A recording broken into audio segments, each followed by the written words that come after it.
Ayan siya guys.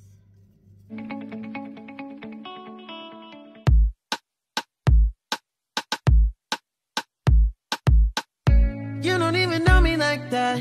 Hi guys, welcome back to my channel. So today's video guys, gagawa tayo ng quick dessert. So meron tayong pastry. So here we have to cut.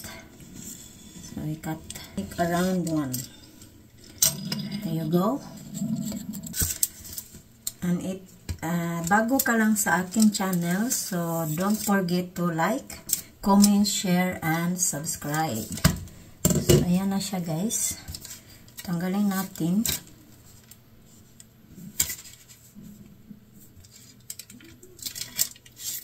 Tapos lagyan natin siya ng cup or something round sa gitna guys. Meron tayong biscuits. So tapos i-arrange natin siyang ganyan. So ituloy nyo lang hanggang sa kayo ay matapos.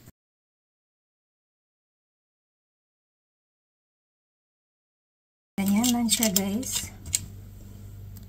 So ayan, the last one. And then, magbalat tayo ng dalawang apple. So, ayan siya guys. Tapos, tanggalin natin yung kanyang gitna. Yung may seeds. Ayan. Here you go.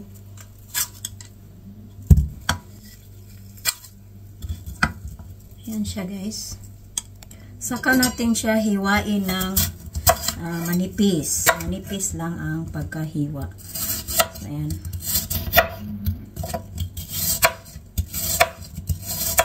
Ayan siya guys. So ayan. The same process. So it's done. Dito naman sa ating kawali, maglagay tayo ng konting butter. So, i-melt natin siya guys. Saka ilagay yung ating hiniwa na apple. So, ayan. Tapos, lagyan natin siya ng sugar. So, kahit mga 2 tablespoons of sugar or 3 or more if you want more taste. So, ayan. Tapos, haluin natin siya guys. Mix natin. Saka natin lagyan ng konting cinnamon. So, ayan. Mga 2 teaspoon of cinnamon. Tapos, i-mix natin. So, lutuin lang natin siya ng saglit. Saka natin tigaan ng half lemon juice. So, yung juice lang nyo guys. So, ayan. Paghalo-haloin lang natin hanggang sa lumambot yung ating apple. So, ready na siya guys. So, we turn off the heat. So, dito naman, so, lagyan natin siya ng condensed milk. So, ayan yung kanyang gilid dito guys. Lagyan natin siya ng condensed milk.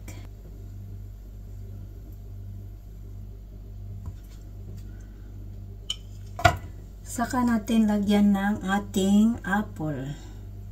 So, yan siya guys. I-arrange natin yung ating apple. So, you continue the process until you are done.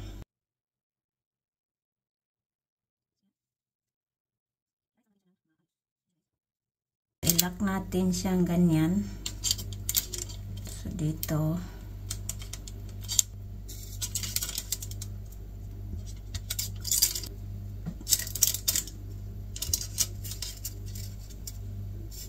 Saka natin tanggalin yung ating cup sa gitna. So, here you go. Tapos, i-cut natin siya na parang pizza. So, ayan siya guys. Here you go. Tapos, i-lock natin siyang ganyan dito. Ganyan. So, continue nyo lang ang inyong process hanggang sa matapos. Tapos, i-brush natin siya with milk. So, ayan guys.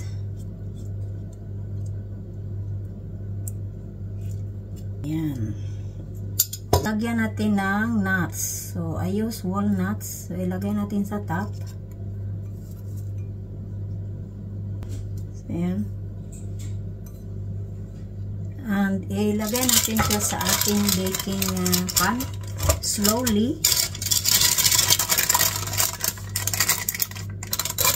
At i-bake natin siya for 180 degrees like 10 to 15 minutes. So, gupitin natin yung ayan. Lagay natin sa ating preheated oven. Here you go. So, here you go guys. Our dessert is ready. So, we let it cool down before we serve. Perfect. So, ayan guys. Looks delicious. Thank you for watching and hope you enjoy. So, we take away from the form. Ayan. So, here you go guys. So, ayan yung ating dessert. So we try that. We try our desserts. So, here you go guys.